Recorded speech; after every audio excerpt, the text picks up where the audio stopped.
ਸਤਿ ਸ਼੍ਰੀ ਅਕਾਲ ਜੀ ਸਾਰਿਆਂ ਨੂੰ। ਮੈਂ ਤੁਹਾਡਾ ਆਪਣਾ ਰਵੀ ਸਰ CBSE ਅਕੈਡਮੀ ਤੋਂ ਅਬੋਹਰ ਤੋਂ ਜੀ। ਅੱਜ ਅਸੀਂ ਡਿਸਕਸ ਕਰਾਂਗੇ ਪੰਜਾਬ ਦੀ ਜਿਓਗ੍ਰਾਫੀ ਦੇ ਬਾਰੇ। ਜਿਓਗ੍ਰਾਫੀ ਦੇ ਮਤਲਬ ਸਮਝਦੇ ਹੋ ਜੀ।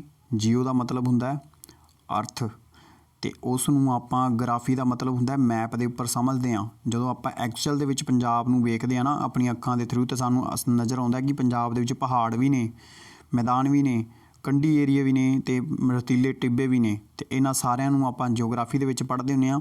ਤਾਂ ਸੋ ਇਸੇ ਲੈਕਚਰ ਨੂੰ ਸਟਾਰਟ ਕਰਨ ਤੋਂ ਪਹਿਲਾਂ ਜਿਨ੍ਹਾਂ ਨੇ ਮੇਰੇ 2 ਪਾਰਟ ਪੰਜਾਬ ਦੇ ਮੈਂ ਅਪਲੋਡ ਕੀਤੇ ਆ, ਛੋਟੇ ਪਾਰਟ ਨੇ, ਅਤੇ ਉਹ ਅਗਰ ਨਹੀਂ ਵੇਖੇ ਤਾਂ ਪਲੀਜ਼ ਜਾ ਕੇ ਪਹਿਲਾਂ ਉਹ ਵੇਖ ਲਓ, ਤਾਂ ਕਿ ਤੁਹਾਡਾ ਇੱਕ ਰਿਲੇਟਿਵਿਟੀ ਬਣ ਸਕੇ, ਤੁਸੀਂ ਰਿਲੇਟ ਕਰ ਪਾਓ ਟੌਪਿਕ ਨੂੰ। ਠੀਕ ਹੈ ਜੀ। ਅਤੇ ਜਿਨ੍ਹਾਂ ਨੇ ਸਾਡਾ ਚੈਨਲ ਸਬਸਕ੍ਰਾਈਬ ਨਹੀਂ ਕੀਤਾ, ਪਲੀਜ਼ ਇਸ ਚੈਨਲ ਨੂੰ ਸਬਸਕ੍ਰਾਈਬ ਕਰ ਲਓ। ਇਸ ਦੀ PDF ਲੈਣ ਵਾਸਤੇ ਤੁਸੀਂ ਸਾਡੇ ਟੈਲੀਗ੍ਰਾਮ ਚੈਨਲ ਦੇ ਵਿੱਚ ਜਾਂ WhatsApp ਗਰੁੱਪ ਦੇ ਵਿੱਚ ਐਡ ਹੋ ਸਕਦੇ ਹੋ, ਤਾਂ ਕਿ ਉੱਥੋਂ ਤੁਹਾਨੂੰ ਇਸ ਦੀ ਵੀਡੀਓ ਜਿਹੜੀ PDF ਹੈ ਉਹ ਤੁਹਾਨੂੰ ਮਿਲ ਸਕੇ। ਠੀਕ ਹੈ ਜੀ। ਅਤੇ ਆਓ ਜੀ ਅਸੀਂ ਆਪਣੀ ਜਿਓਗ੍ਰਾਫੀ ਨੂੰ ਸਟਾਰਟ ਕਰੀਏ। ਸਭ ਤੋਂ ਪਹਿਲਾਂ ਪੰਜਾਬ ਦੀ ਲੋਕੇਸ਼ਨ ਦੇ ਬਾਰੇ ਗੱਲ ਕਰਦੇ ਹਾਂ ਕਿ ਪੰਜਾਬ ਦੀ ਲੋਕੇਸ਼ਨ ਨਾ ਇੰਡੀਆ ਦੇ ਵਿੱਚ ਕਿੱਥੇ ਹੈ। ਇੰਡੀਆ ਦੇ ਵਿੱਚ, ਅਤੇ ਮੈਂ ਲਿਖਣ ਨੂੰ ਤਾਂ ਇੱਥੇ ਲਿਖਤਾ ਜੀ ਨਾਰਥ ਵੈਸਟ, ਪਰ ਐਕਚੁਅਲ ਦੇ ਵਿੱਚ ਨਾਰਥ ਵੈਸਟ ਕੀ ਹਿਸਾਬ ਹੈ। ਨਾਰਥ ਵੈਸਟ ਨੂੰ ਆਪਾਂ ਕਹਿੰਦੇ ਹਾਂ ਉੱਤਰ ਪੱਛਮ ਦਿਸ਼ਾ ਦੇ ਵਿੱਚ। ਤਾਂ ਆਹ ਦੇਖ ਲਓ, ਆਹ ਇੰਡੀਆ ਸਾਡਾ ਪਿਆਰਾ ਭਾਰਤ ਹੈ। ਇਸ ਦੇ ਵਿੱਚ, ਇਸ ਪਿਆਰੇ ਭਾਰਤ ਦੇ ਵਿੱਚ ਤੁਸੀਂ ਜੇ ਐਂ ਡਿਵਾਈਡ ਕਰੋਗੇ, ਉੱਪਰ ਵਾਲਾ ਕੀ ਹੁੰਦਾ ਨਾਰਥ, ਥੱਲੇ ਵਾਲਾ ਹੁੰਦਾ ਸਾਊਥ, ਅਤੇ ਇੱਧਰ ਵਾਲੇ ਨੂੰ ਹੁੰਦਾ ਈਸਟ, ਇੱਧਰ ਨੂੰ ਹੁੰਦਾ ਵੈਸਟ। ਇਹਨੂੰ ਫੇਰ ਕੈਟੇਗਰੀ 'ਚ ਡਿਵਾਈਡ ਕਰ ਦਿਓ, ਅਤੇ ਇਹ ਬਣ ਗਿਆ ਨਾਰਥ ਵੈਸਟ। ਠੀਕ ਹੈ ਜੀ। ਨਾਰਥ ਅਤੇ ਵੈਸਟ ਬਣ ਗਿਆ, ਅਤੇ ਇਹ ਨਾਰਥ ਵੈਸਟ ਦੇ ਵਿੱਚ ਹੀ ਸਾਡਾ ਪੰਜਾਬ ਹੈ। ਆਈ ਹੋਪ ਕਿ ਜਿਹੜੀ ਮੈਂ ਲਾਈਨ ਲਿਖੀ ਸੀ ਤੁਹਾਨੂੰ ਮੈਪ 'ਤੇ ਦਿਖਾਤੀ ਹੈ, ਅਤੇ ਇਸ ਹਿਸਾਬ ਨਾਲ ਤੁਸੀਂ ਯਾਦ ਕਰਨਾ ਹੈ। ਠੀਕ ਹੈ ਜੀ। ਅਤੇ ਇਸੇ ਬੇਸ 'ਤੇ ਨਾ ਕੁਐਸਚਨ ਫਿਰ ਇੱਕ ਹੋਰ ਆਉਂਦਾ ਹੁੰਦਾ ਹੈ, ਜਿਹਨੂੰ ਮੈਂ ਤੁਹਾਨੂੰ ਅੱਗੇ ਡਿਫਾਈਨ ਕਰੂੰਗਾ ਇਸੇ ਮੈਪ ਤੋਂ, ਲੋਕੇਸ਼ਨ ਤੋਂ ਬਾਅਦ ਵੀ। ਇੰਡੀਆ ਦੀ ਲੋਕੇਸ਼ਨ ਫਿਰ ਧਰਤੀ ਦੇ ਉੱਪਰ ਕਿੱਥੇ ਹੈ ਉਹ ਮੈਂ ਤੁਹਾਨੂੰ ਉੱਥੇ ਸ਼ੋਅ ਕਰੂੰਗਾ। ਠੀਕ ਹੈ ਜੀ। ਅਤੇ ਯਾਦ ਰੱਖਣਾ ਤੁਸੀਂ। ਅਤੇ ਫਿਰ ਆਉਂਦਾ ਜੀ ਪੰਜਾਬ ਦਾ ਲੈਟੀਟਿਊਡ ਅਤੇ ਲੌਂਗੀਟਿਊਡਨਲ ਐਕਸਟੈਂਟ। ਠੀਕ ਹੈ ਜੀ। ਜੇ ਆਪਾਂ ਨਾਰਥ ਤੋਂ ਸਾਊਥ ਪੰਜਾਬ ਦੇ ਚੱਲੀਏ ਨਾ, ਪਠਾਨਕੋਟ ਤੋਂ ਪੂਰੇ ਪਟਿਆਲੇ ਤੱਕ ਲਾਸਟ, ਤਾਂ ਆਪਣਾ ਏਰੀਆ ਕਿਲੋਮੀਟਰਾਂ ਦੇ ਵਿੱਚ ਕਿੰਨਾ ਹੈ ਜੀ 300 ਕਿਲੋਮੀਟਰ, ਲਗਭਗ 335 ਕਿਲੋਮੀਟਰ ਦਾ ਇਹ ਕ੍ਰੋਸ ਹੈਗਾ ਪੂਰਾ। ਵੀ 300 ਕਿਲੋਮੀਟਰ ਤੁਸੀਂ ਇੱਦਾਂ ਚਲੇ ਗਏ ਤਾਂ ਪੰਜਾਬ ਤੋਂ ਬਾਹਰ, ਇੱਧਰ ਆ ਗਏ ਤਾਂ ਪੰਜਾਬ ਤੋਂ ਬਾਹਰ। ਠੀਕ ਹੈ ਜੀ। ਅਤੇ ਇਸੇ ਤਰ੍ਹਾਂ ਹੀ ਈਸਟ ਤੋਂ ਵੈਸਟ, ਜੇ ਪੂਰਬ ਤੋਂ ਪੱਛਮ ਆਪਾਂ ਜਾਈਏ ਤਾਂ ਪੰਜਾਬ ਦਾ ਤਾਂ ਵੀ ਡਿਸਟੈਂਸ ਕਿੰਨਾ ਪੈਂਦਾ ਜੀ, ਮਤਲਬ 300 ਕਿਲੋਮੀਟਰ ਹੈ। ਤਾਂ ਇਹ ਕਿਵੇਂ ਡਿਸਾਈਡ ਹੋ ਗਿਆ ਜੀ, ਕੀ ਹਿਸਾਬ ਕਿਤਾਬ ਹੈ ਇਹਦਾ, ਉਹ ਮੈਂ ਤੁਹਾਨੂੰ ਦੱਸਦਾ। ਜਿਵੇਂ ਦੇਖੋ ਜੀ, ਇਹ ਹੈਗਾ ਜੀ, ਇਹ ਸਾਡਾ ਹੈਗਾ ਵੈਸਟ, ਤਾਂ ਆਹ ਹੈਗਾ ਸਾਡਾ ਈਸਟ।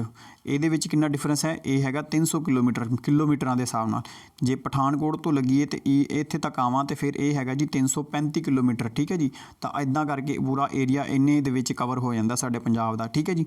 ਅਤੇ ਗੱਲ ਕਰਦੇ ਹਾਂ ਜੀ ਹੁਣ ਪਹਿਲਾਂ ਲੈਟੀਟਿਊਡ ਅਤੇ ਜਿਹੜਾ ਲੌਂਗੀਟਿਊਡ, ਇਹ ਸਮਝ ਲਈਏ। ਪੰਜਾਬੀ ਦੇ ਵਿੱਚ ਲੈਟੀਟਿਊਡ ਨੂੰ ਕਹਿੰਦੇ ਆ ਅਕਸ਼ਾਂਸ਼, ਅਕਸ਼ਾਂਸ਼ ਰੇਖਾਵਾਂ। ਅਕਸ਼ਾਂਸ਼ ਰੇਖਾਵਾਂ ਜਿਹੜੀ ਧਰਤੀ ਦੇ ਉੱਪਰ ਇੱਕ ਵੈਸੇ ਹੀ ਖਿੱਚੀਆਂ ਗਈਆਂ ਨੇ ਮੈਪ ਬਣਾਉਣ ਵਾਸਤੇ। ਆਹ ਤੁਸੀਂ ਵੇਖ ਰਹੇ ਹੋ ਧਰਤੀ ਜਿਹਦੇ ਉੱਪਰ, ਆਹ ਦੇਖ ਰਹੇ ਹੋ ਤੁਸੀਂ ਲਾਈਨਾਂ ਖਿੱਚੀਆਂ ਹੋਈਆਂ, ਲੇਟੀਆਂ ਹੋਈਆਂ ਲਾਈਨਾਂ ਨੂੰ ਆਪਾਂ ਕਹਿੰਦੇ ਹਾਂ ਅਕਸ਼ਾਂਸ਼ ਰੇਖਾਵਾਂ।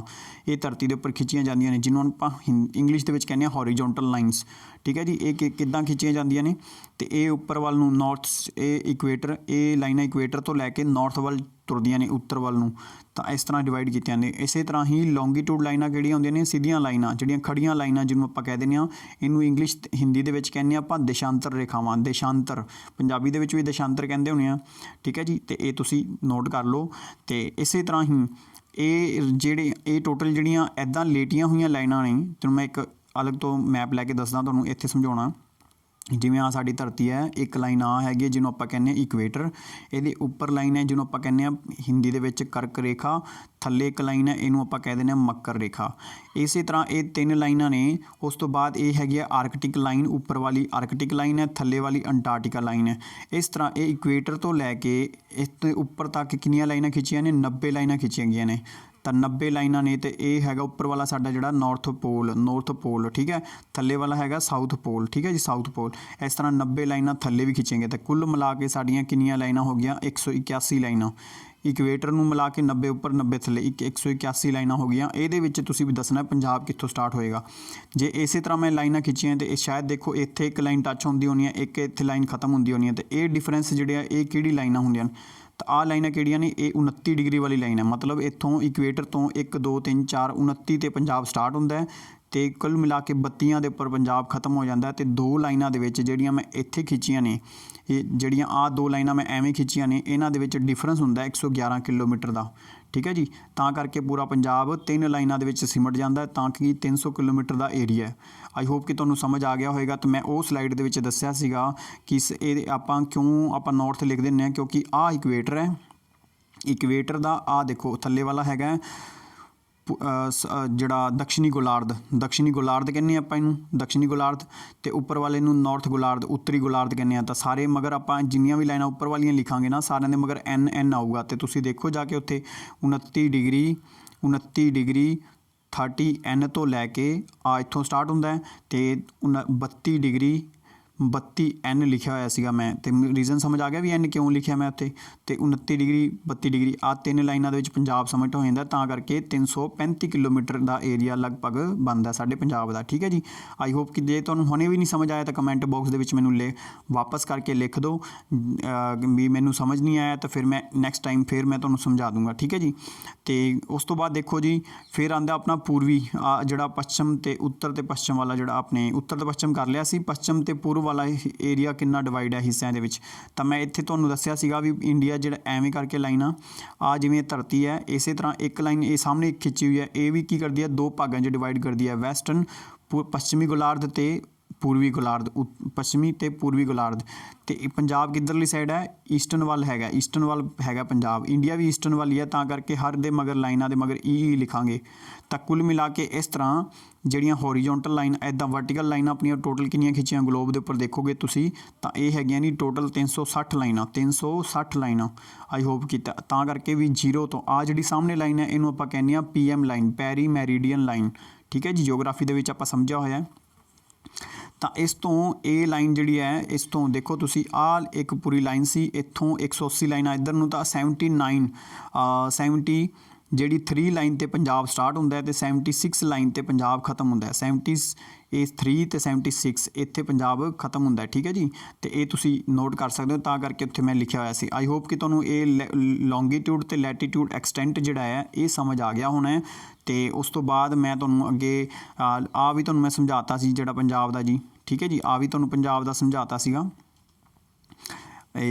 ਆਹ ਦੇਖੋ ਆਹ ਇੰਡੀਆ ਦੀ ਸੇਮ ਦੇਖੋ ਆਹ ਪੋਜੀਸ਼ਨਾਂ ਨੇ ਇੱਦਾਂ ਡਿਵਾਈਡ ਕੀਤਾ ਵੀ ਆਹ 73 ਲਾਈਨ ਹੈ, ਆਹ 74 ਲਾਈਨ ਹੈ, ਆਹ ਕਿੰਨੀ ਸੀ 32 ਲਾਈਨ ਹੈਗੀ ਸੀ ਡਿਗਰੀ, ਤੇ ਆਹ ਹੈਗੀ ਸੀ 29 ਡਿਗਰੀ। ਤਾਂ ਆਹ ਕੁੱਲ ਮਿਲਾ ਕੇ ਪੰਜਾਬ ਇੱਦਾਂ ਹੈ। ਇਸੇ ਤੇ ਦੇਖੋ 60 ਜਿਹੜਾ ਇੱਥੇ ਜਿਹੜੇ ਲਾਈਨ ਹੈਗੀ ਸੀ ਆਪਣੀ, ਕਿਹੜੀ ਇੱਥੇ ਆਪਣੀ ਲਾਈਨ ਹੈਗੀ ਸੀ 60 ਵਾਲੀ, ਤੇ ਇੱਥੇ ਆ ਗਈ ਸੀ 97 ਵਾਲੀ। ਠੀਕ ਹੈ, 68 ਤੇ 97 ਇੰਡੀਆ ਇੱਥੇ ਖਤਮ ਹੁੰਦਾ ਸੀ। ਤਾਂ ਇਹ ਜਿਹੜੀ ਦੂਰੀ ਸੀ ਇਹ ਹੈਗੀ ਸੀ 2933 ਕਿਲੋਮੀਟਰ।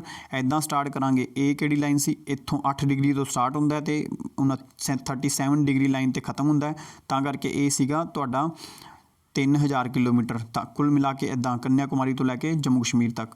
ਤਾਂ ਇਸ ਤਰ੍ਹਾਂ ਇੰਡੀਆ ਡਿਵਾਈਡ ਸੀਗਾ। ਇਹਨੂੰ ਆਪਾਂ ਇੰਡੀਆ ਦਾ ਲੌਂਗੀਟਿਊਡ ਤੇ ਲੈਟੀਟਿਊਡ ਐਕਸਟੈਂਟ ਕਹਿੰਦੇ ਹਾਂ, ਤੇ ਇਹ ਪੰਜਾਬ ਦਾ ਹੈ। ਆਈ ਹੋਪ ਕਿ ਤੁਹਾਨੂੰ ਦੋਨੇ ਪੁਆਇੰਟਸ ਕਲੀਅਰ ਹੋ ਗਏ ਹੋਣੇ ਆ। ਨਹੀਂ ਕਲੀਅਰ ਹੋਏ ਤਾਂ ਵੀਡੀਓ ਵਾਪਸ ਜਾ ਕੇ ਵੇਖ ਲਓ ਇੱਕ ਵਾਰ। ਆਪਾਂ ਨੈਕਸਟ ਟੌਪਿਕ 'ਤੇ ਚੱਲਦੇ ਹਾਂ।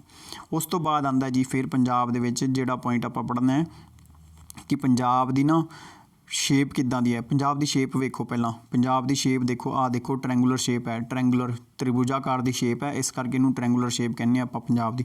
ਆਹ ਏਰੀਆ ਕਿੰਨਾ ਪੰਜਾਬ ਦਾ, ਜਿੰਨਾ ਏਰੀਆ ਆਹ ਵੇਖੋ, ਆਹ ਏਰੀਆ ਜਿੰਨਾ ਜੀ ਪੰਜਾਬ ਦਾ, ਆਹ ਏਰੀਏ ਦੇ ਹਿਸਾਬ ਨਾਲ ਹਿੰਦੁਸਤਾਨ 7ਵੇਂ ਨੰਬਰ 'ਤੇ ਆਉਂਦਾ ਹੈ ਪੂਰੇ ਵਰਲਡ ਦੇ ਵਿੱਚ। ਸਭ ਤੋਂ ਪਹਿਲੇ ਦੇਸ਼ ਤੇ ਵਰਲਡ ਦੇ ਵਿੱਚ ਪਹਿਲਾ ਦੇਸ਼ ਕਿਹੜਾ ਜੀ, ਇਹ ਹੈਗਾ ਰਸ਼ੀਆ। ਫਿਰ ਆਉਂਦਾ ਆਪਣਾ ਕੈਨੇਡਾ। ਠੀਕ ਹੈ ਜੀ, ਏਸ਼ੀਆ ਦੇ ਵਿੱਚ ਸਭ ਤੋਂ ਵੱਡਾ ਕਿਹੜਾ ਦੇਸ਼ ਹੈ, ਚਾਈਨਾ। ਫਿਰ ਇੰਡੀਆ ਕੀ ਹੈ ਜੀ, 7th ਨੰਬਰ 'ਤੇ ਆਉਂਦਾ ਹੈ। ਹੁਣ ਇਹ ਪੂਰੇ ਏਰੀਆ ਦੇ ਵਿੱਚ ਆਹ ਸਿਰਫ ਪੰਜਾਬ ਦਾ ਇੰਨਾ ਕੁ ਏਰੀਆ ਹੈ। ਇਹ ਟੋਟਲ ਏਰੀਆ ਕਿੰਨਾ ਹੈ ਜਿਹੜਾ ਪੰਜਾਬ ਦਾ ਹੁਣ ਵੇਖ ਰਹੇ ਹੋ, ਇਹ ਹੈਗਾ ਜੀ ਪੰਜਾਬ ਦਾ ਏਰੀਆ ਕਿੰਨਾ, ਤੁਸੀਂ ਦੇਖੋ ਪੰਜਾਬ ਦਾ ਏਰੀਆ ਕਿੰਨਾ ਜੀ, ਇਹ ਵਾਲਾ ਆਹ ਪੰਜਾਬ ਦਾ ਏਰੀਆ ਹੈਗਾ 50,362 ਕਿਲੋਮੀਟਰ। ਤੇ ਇਸ ਨੂੰ ਆਪਾਂ ਪਰਸੈਂਟੇਜ ਦੇ ਹਿਸਾਬ ਨਾਲ ਦੇਖੀਏ ਨਾ ਇੰਡੀਆ ਦਾ ਕਿੰਨਾ, ਕਿਉਂਕਿ ਇਹ ਪੂਰੀ ਲਾਈਨ ਇੱਦਾਂ ਹੀ ਲਿਖੀ ਹੋਈ ਸੀ ਪੂਰੇ ਪੇਪਰ ਦੇ ਵਿੱਚ। ਜਦੋਂ ਸਟੇਟਮੈਂਟ ਵਾਈਜ਼ ਕੁਐਸਚਨ ਆਉਂਦੇ ਨੇ ਨਾ, ਉਦੋਂ ਦਿਮਾਗ ਥੋੜ੍ਹਾ ਜ਼ਿਆਦਾ ਲੱਗਦਾ ਹੁੰਦਾ ਹੈ, ਕਿਉਂਕਿ ਆਪਾਂ ਇਹ ਏਰੀਆ ਤਾਂ ਪੜ੍ਹ ਲੈਂਦੇ ਹਾਂ, ਉਹਨੂੰ ਪਰਸੈਂਟੇਜ ਦੇ ਵਿੱਚ ਨਹੀਂ ਪੜ੍ਹਦੇ ਵੀ ਇਹ ਪਰਸੈਂਟ ਵਾਈਜ਼ ਇੰਡੀਆ ਦੇ ਪਰਸੈਂਟੇਜ ਦੇ ਹਿਸਾਬ ਨਾਲ। ਮੈਂ ਇੰਡੀਆ ਦਾ ਪਰਸੈਂਟ ਮੰਨ ਲਾਂ ਵੀ 100% ਹੈ, ਤਾਂ ਇਹ ਪੰਜਾਬ ਦਾ ਏਰੀਆ ਕਿੰਨਾ ਜੀ 1.54% ਆਉਂਦਾ ਸਿਰਫ। ਇਹ ਤੁਸੀਂ ਧਿਆਨ ਰੱਖ ਲਓ ਜੀ। ਉਸ ਤੋਂ ਬਾਅਦ ਸਟੇਟ ਦੀ ਜਿਹੜੀ ਰੈਂਕ ਹੈ ਉਹ ਕਿੰਨੀ ਹੈ ਜੀ ਏਰੀਆ ਵਾਈਜ਼, ਇਹ ਆ ਗਈ 18ਵੇਂ ਨੰਬਰ 'ਤੇ ਆਉਂਦਾ ਦੂਜੇ ਸਾਈਜ਼ ਦੇ ਹਿਸਾਬ ਨਾਲ। ਆਈ ਹੋਪ ਕਿ ਤੁਹਾਨੂੰ ਸਮਝ ਆ ਗਿਆ ਹੋਵੇਗਾ। ਤੇ ਗੱਲ ਕਰਦੇ ਹਾਂ ਜੀ ਹੁਣ ਆਪਾਂ ਨੈਕਸਟ ਟੌਪਿਕ ਦੇ ਉੱਪਰ, ਨੈਕਸਟ ਪੁਆਇੰਟ ਦੇ ਉੱਪਰ। ਫਿਰ ਆਉਂਦਾ ਜੀ ਪੰਜਾਬ ਦਾ ਫਿਜ਼ੀਓਗ੍ਰਾਫੀ ਏਰੀਆ। ਫਿਜ਼ੀਓਗ੍ਰਾਫੀ ਕੀ ਹੈ ਵੀ ਆਪਾਂ ਅਗਰ ਦੇਖੀਏ ਪੰਜਾਬ ਦੇ ਵਿੱਚ ਕਿਹੜੇ ਕਿਹੜੇ ਏਰੀਏ ਮਿਲਦੇ ਨੇ ਸਾਨੂੰ ਪੰਜਾਬ ਦੇ ਵਿੱਚ, ਤਾਂ ਇਹ ਆਉਂਦਾ ਜੀ ਪੰਜਾਬ ਦੇ ਵਿੱਚ ਸ਼ਿਵਾਲਿਕ ਦੀ ਪਹਾੜੀਆਂ ਮਿਲਣਗੀਆਂ ਤੁਹਾਨੂੰ। ਉਸ ਤੋਂ ਬਾਅਦ ਆਏਗਾ ਕੰਢੀ ਏਰੀਆ, ਉਸ ਤੋਂ ਬਾਅਦ ਆਏਗਾ ਤੁਹਾਡਾ ਐਲੂਵੀਅਲ ਸੋਇਲ ਵਾਲਾ ਮੈਦਾਨੀ ਏਰੀਆ, ਫਿਰ ਤੁਹਾਨੂੰ ਰਤੀਲੇ ਟਿੱਬੇ ਮਿਲਣਗੇ। ਠੀਕ ਹੈ ਜੀ, ਜਿਉਂ-ਜਿਉਂ ਤੁਸੀਂ ਪੂਰਬ ਤੋਂ ਚੱਲੋਗੇ, ਅਗਰ ਪੱਛਮ ਵੱਲ ਆਓਗੇ ਤਾਂ ਤੁਹਾਨੂੰ ਇਹ ਸਾਰੇ ਏਰੀਆ ਇਸ ਤਰ੍ਹਾਂ ਮਿਲਣਗੇ। ਤੇ ਆਓ ਜੀ ਪਹਿਲਾਂ ਇਹਨਾਂ ਦੀ ਆਪਾਂ ਦੇਖ ਲਈਏ ਵੀ ਪੰਜਾਬ ਦੇ ਵਿੱਚ ਬੇਸਿਕਲੀ 4 ਏਰੀਏ ਮਿਲਦੇ ਨੇ, ਸ਼ਿਵਾਲਿਕ ਵਾਲਾ, ਕੰਢੀ ਏਰੀਆ, ਅਲੂਵੀਅਲ ਸੋਇਲ ਮੈਦਾਨੀ ਇਲਾਕਾ, ਤੇ ਦੂਨ ਸਟੱਡ, ਇਹਨੂੰ ਇੰਗਲਿਸ਼ ਹਿੰਦੀ 'ਚ ਕਹਿੰਦੇ ਆਪਾਂ ਰਤੀਲੇ ਟਿੱਬੇ। ਠੀਕ ਹੈ, ਹੁਣ ਆਪਾਂ ਦੇਖ ਲਓ ਆਹ ਗ੍ਰਾਫ ਬਣਿਆ ਹੋਇਆ, ਆਹ ਵੇਖ ਲਓ ਜੀ, ਆਹ ਪੰਜਾਬ ਦਾ ਜਿਹੜਾ ਇਹ ਏਰੀਆ, ਇਹ ਕਿਹੜੀ ਸਾਈਡ ਹੈ, ਇਹ ਹੈਗੀ ਹੈ ਈਸਟ। ਇਹ ਕਿਹੜੀ ਸਾਈਡ ਹੈ, ਇਹ ਵੈਸਟ।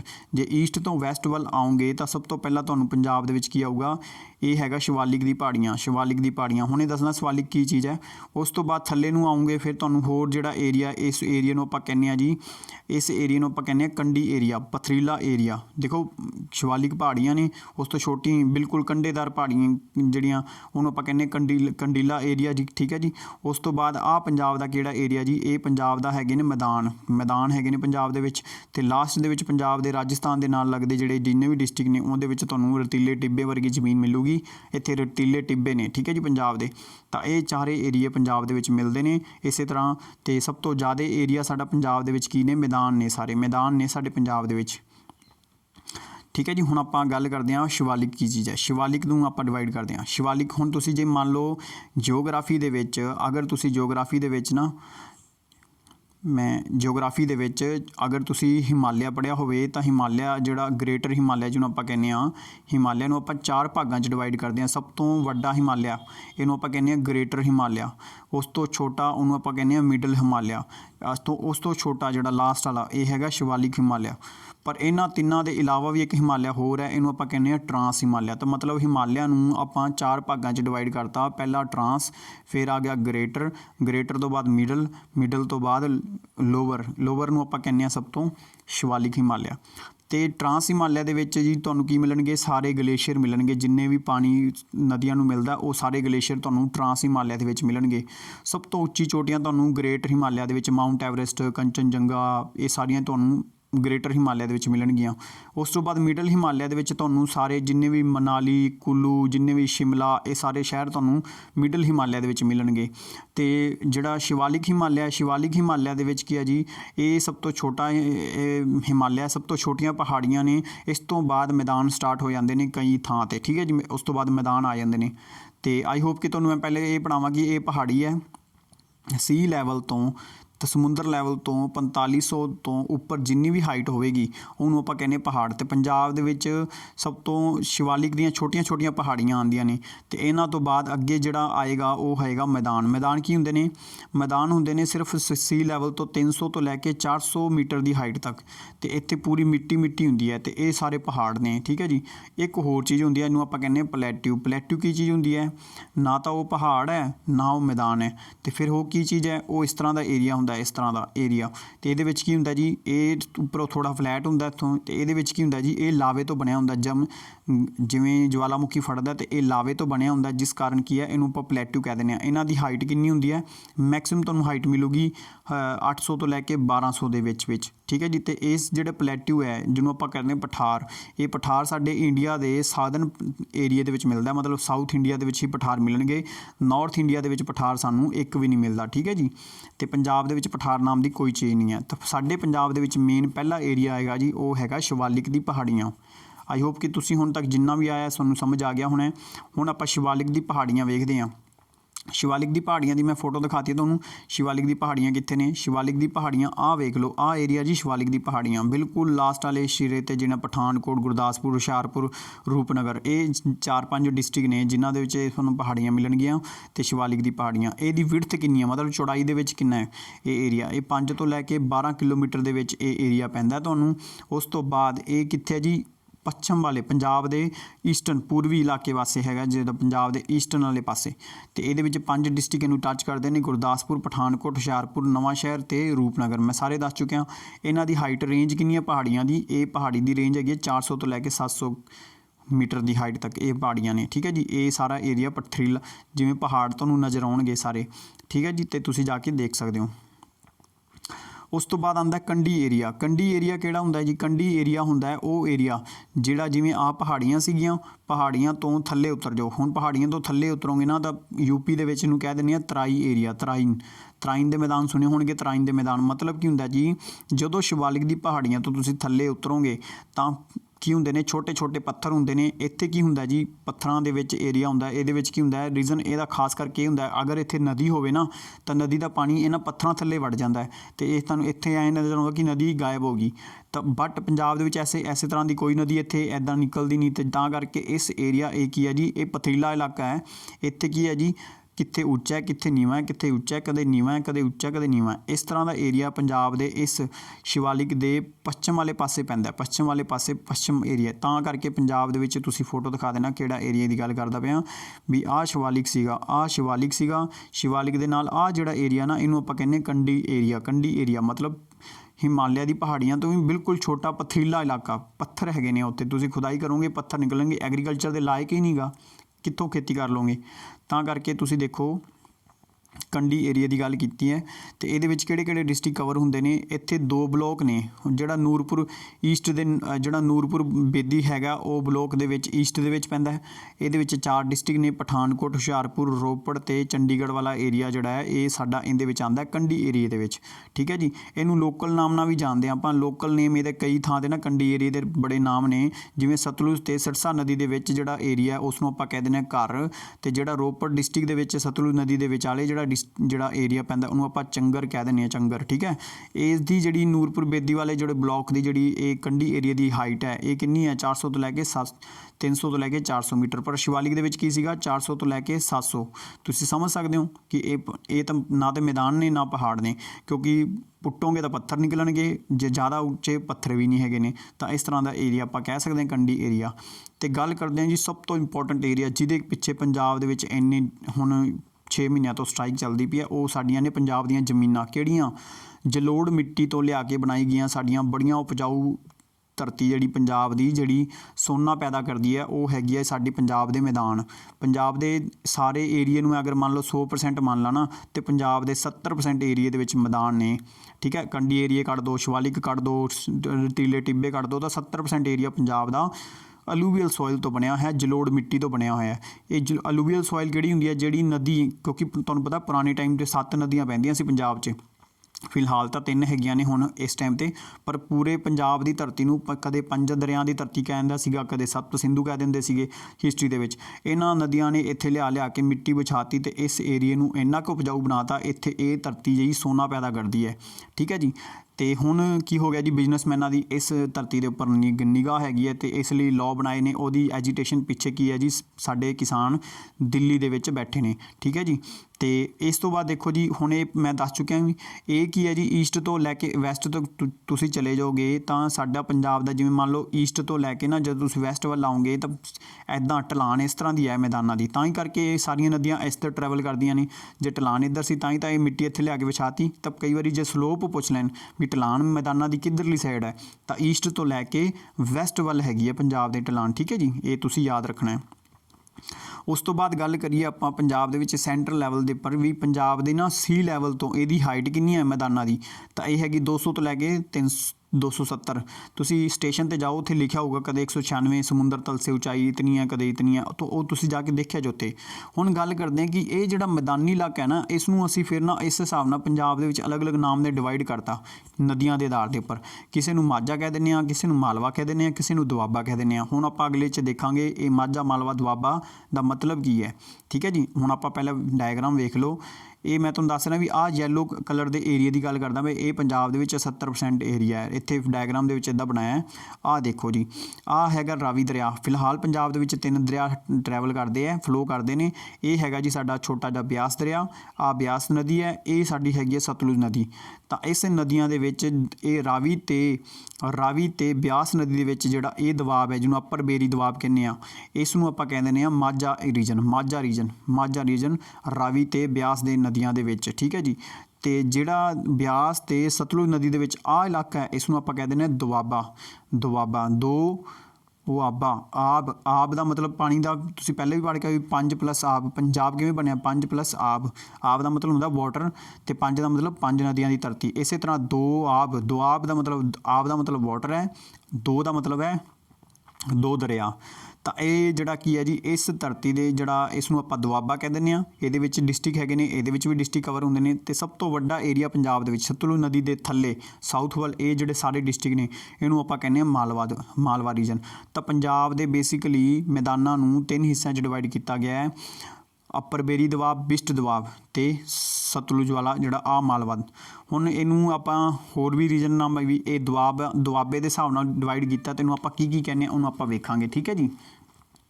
ਅਤੇ ਜੇ ਪੰਜਾਬ 'ਚ ਸਭ ਤੋਂ ਜ਼ਿਆਦਾ ਪੁੱਛੇ ਤਾਂ ਕਿਹੜਾ ਏਰੀਆ ਸਭ ਤੋਂ ਜ਼ਿਆਦਾ ਹੈ, ਤਾਂ ਪੰਜਾਬ ਦੇ ਵਿੱਚ ਮਾਲਵਾ ਸਭ ਤੋਂ ਜ਼ਿਆਦਾ ਹੈ, ਉਸ ਤੋਂ ਬਾਅਦ ਦੁਆਬਾ, ਉਸ ਤੋਂ ਬਾਅਦ ਜਿਹੜਾ ਆਪਣਾ ਅੱਪਰ ਬੇਰੀ ਦੁਆਬ, ਠੀਕ ਹੈ ਜੀ। ਹੁਣ ਆਪਾਂ ਸਲਾਈਡ ਦੇ ਵਿੱਚ ਵੇਖਦੇ ਹਾਂ ਇਹਨਾਂ ਸਾਰਿਆਂ ਨੂੰ। ਦੇਖੋ ਮਾਝਾ ਦਾ ਰੀਜਨ ਸੀਗਾ, ਇਹਨੂੰ ਆਪਾਂ ਕਿਵੇਂ ਲਿਖਦੇ ਸੀ ਅੱਪਰ ਬੇਰੀ ਦੁਆਬ ਕਿਉਂ ਕਹਿੰਦੇ ਹਾਂ, ਕਿਉਂਕਿ ਬਿਆਸ ਅਤੇ ਰਾਵੀ ਨਦੀ ਦੇ ਕੰਢੇ ਦੇ ਵਿੱਚ ਵਿਚਾਲੇ ਹੈਗਾ, ਬਿਟਵੀਨ ਹੈਗਾ, ਤਾਂ ਕਰਕੇ ਇਸ ਨੂੰ ਆਪਾਂ ਕਹਿੰਦੇ ਹਾਂ ਅੱਪਰ ਬੇਰੀ ਦੁਆਬ, ਕਿਉਂਕਿ ਉੱਪਰਲੀ ਸਾਈਡ ਹੈ ਨਾ, ਤਾਂ ਅੱਪਰ ਬੇਰੀ ਦੁਆਬ ਕਹਿ ਦਿੰਦੇ ਹਾਂ। ਦੁਆਬੇ ਦਾ ਮਤਲਬ ਕੀ ਹੈ ਜੀ ਬਿਆਸ ਅਤੇ ਸਤਲੁਜ ਨਦੀ ਦੇ ਕੰਢੇ ਦੇ ਵਿੱਚ ਜਿਹੜੇ 2 ਨਦੀਆਂ ਦੇ ਵਿੱਚ ਜਿਹੜਾ ਏਰੀਆ ਇਸ ਨੂੰ ਆਪਾਂ ਕਹਿ ਦਿੰਦੇ ਹਾਂ ਦੁਆਬਾ। ਅਤੇ ਮਾਲਵਾ ਰੀਜਨ ਸਤਲੁਜ ਨਦੀ ਦੇ ਬਿਲਕੁਲ ਥੱਲੇ ਵਾਲਾ ਏਰੀਆ ਇਸ ਨੂੰ ਮਾਲਵਾ ਰੀਜਨ ਕਹਿ ਦਿੰਦੇ ਹਾਂ। ਅਤੇ ਪੰਜਾਬ ਮਾਲਵੇ ਦੇ ਵਿੱਚ 14 ਡਿਸਟ੍ਰਿਕਟ ਆਉਂਦੇ ਆ, ਅਤੇ ਮਾਝੇ ਦੇ ਵਿੱਚ 4 ਡਿਸਟ੍ਰਿਕਟ ਆਉਂਦੇ ਨੇ, ਦੁਆਬੇ ਦੇ ਵਿੱਚ 4 ਡਿਸਟ੍ਰਿਕਟ। ਇੱਦਾਂ ਕਰਕੇ ਸਾਡੇ ਪੰਜਾਬ ਦੇ 22 ਡਿਸਟ੍ਰਿਕਟ ਕਵਰ ਹੁੰਦੇ ਨੇ। ਆਈ ਹੋਪ ਕਿ ਤੁਹਾਨੂੰ ਸਾਰਿਆਂ ਨੂੰ ਸਮਝ ਆ ਗਿਆ ਹੋਵੇਗਾ। ਅਤੇ ਆਪਾਂ ਹੁਣ ਗੱਲ ਕਰ ਲੈਂਦੇ ਕਿਹੜੇ ਦੁਆਬ ਨੇ। ਹੁਣ ਦੇਖੋ ਤੁਸੀਂ ਧਿਆਨ ਨਾਲ, ਬਿਸਟ ਦੁਆਬ ਦੀ ਗੱਲ ਕਰ ਚੁੱਕੇ ਹਾਂ, ਬੇਰੀ ਦੁਆਬ ਦੀ ਗੱਲ ਕਰ ਚੁੱਕੇ ਹਾਂ ਤੁਹਾਡੇ ਸਾਹਮਣੇ। ਰਚਨਾ ਦੁਆਬ ਕਿਹੜਾ ਹੁੰਦਾ, ਰਚਨਾ ਦਾ ਮਤਲਬ ਕੀ ਹੈ, ਰਾਵੀ ਅਤੇ ਚਨਾਬ ਨਦੀ ਦੇ ਵਿੱਚ ਚਨਾਬ ਰਿਵਰ ਹੈ, ਰਾਵੀ ਨਦੀ ਹੈ, ਇਹਦੇ ਵਿੱਚ ਜਿਹੜਾ ਰਚਨਾ ਦੁਆਬ ਹੈ, ਠੀਕ ਹੈ ਜੀ। ਫਿਰ ਆਉਂਦਾ ਚੱਜ ਦੁਆਬ ਜਿਹੜੇ ਵਿੱਚ ਜੇਹਲਮ ਅਤੇ ਚਨਾਬ ਦੇ ਵਿੱਚ ਜਿਹੜਾ ਏਰੀਆ ਨੂੰ ਚੱਜ ਦੁਆਬ ਕਹਿ ਦਿੰਦੇ ਹਾਂ। ਸਿੰਧ ਦੁਆਬ ਕਿਹੜਾ ਜੀ, ਜੇਹਲਮ ਅਤੇ ਸਿੰਧ ਦੇ ਨਦੀ ਦੇ ਵਿੱਚ ਜਿਹੜਾ ਏਰੀਆ ਇਸ ਨੂੰ ਆਪਾਂ ਸਿੰਧ ਸਾਗਰ ਦੁਆਬ ਕਹਿ ਦਿੰਦੇ ਹਾਂ, ਠੀਕ ਹੈ ਜੀ। ਤਾਂ ਆਈ ਹੋਪ ਕਿ ਤੁਹਾਨੂੰ ਸਾਰਿਆਂ ਨੂੰ ਸਮਝ ਆ ਗਿਆ ਹੋਵੇਗਾ। ਅਤੇ ਕੁੱਲ ਮਿਲਾ ਕੇ ਵੀ ਜਿਹੜਾ ਪੂਰਾ ਏਰੀਆ, ਇਸ ਸਾਰੇ ਏਰੀਆ ਨੂੰ ਆਪਾਂ ਕਹਿੰਦੇ ਹਾਂ ਇੰਡਸ ਅਤੇ ਗੰਗਾ ਮੈਦਾਨ। ਕਈ ਵਾਰੀ ਪੇਪਰਾਂ 'ਚ ਕੁਐਸਚਨ ਆ ਜਾਏ ਵੀ ਪੰਜਾਬ ਦੀ ਧਰਤੀ ਕਿਹੜੇ ਮੈਦਾਨਾਂ ਦਾ ਹਿੱਸਾ ਹੈ, ਇੰਡਸ ਗੈਂਗਟਿਕ ਪਲੇਨ ਇਹ ਕੀ ਹੈ ਜੀ, ਇਹ ਇਸ ਦਾ ਹਿੱਸਾ ਹੈਗੇ ਆਪਾਂ ਪੰਜਾਬ ਆਪਣਾ ਜਿਹੜਾ ਉਸ ਨੂੰ ਆਪਾਂ ਫਰਦਰ ਡਿਵਾਈਡ ਕੀਤਾ ਸੀਗਾ, ਠੀਕ ਹੈ ਜੀ। ਅਤੇ ਹੁਣ ਨੈਕਸਟ ਜਿਹੜਾ ਆਪਾਂ ਗੱਲ ਕਰਾਂਗੇ ਆਪਣੇ ਪੰਜਾਬ ਦਾ ਡਰੇਨੇਜ ਸਿਸਟਮ। ਤਾਂ ਥੈਂਕ ਯੂ, ਅੱਜ ਲਈ ਇੰਨਾ ਬਹੁਤ ਹੈ ਜੀ। ਨੈਕਸਟ ਵੀਡੀਓ ਦੇ ਵਿੱਚ ਆਪਾਂ 4th ਪਾਰਟ ਜਿਹੜਾ ਬਣੂਗਾ ਜਿਓਗ੍ਰਾਫੀ ਦਾ, ਉਸ ਦੇ ਵਿੱਚ ਆਪਾਂ ਨਦੀਆਂ ਵੇਖਾਂਗੇ ਅਤੇ ਨਦੀਆਂ ਦੇ ਆਧਾਰ 'ਤੇ ਸਾਰੀ ਚੀਜ਼ਾਂ ਨੂੰ ਆਪਾਂ ਪੰਜਾਬ ਦੇ ਵਿੱਚ ਕਿਹੜੀਆਂ ਫਲੋ ਕਰਦੀਆਂ ਪਈਆਂ ਉਹ ਸਾਰੀਆਂ ਨਦੀਆਂ ਨੂੰ ਡਿਸਕਸ ਕਰਾਂਗੇ। ਅਤੇ ਆਈ ਹੋਪ ਕਿ ਤੁਹਾਨੂੰ ਇਹ ਸਾਰੀ ਵੀਡੀਓ ਵਧੀਆ ਲੱਗੀ ਹੋਣੀਆਂ। Please like, share, subscribe to my channel. ਅਤੇ ਨੈਕਸਟ ਵੀਡੀਓ ਦੀ ਵੇਟ ਕਰੋ ਜੀ। Thank you for watching my lectures.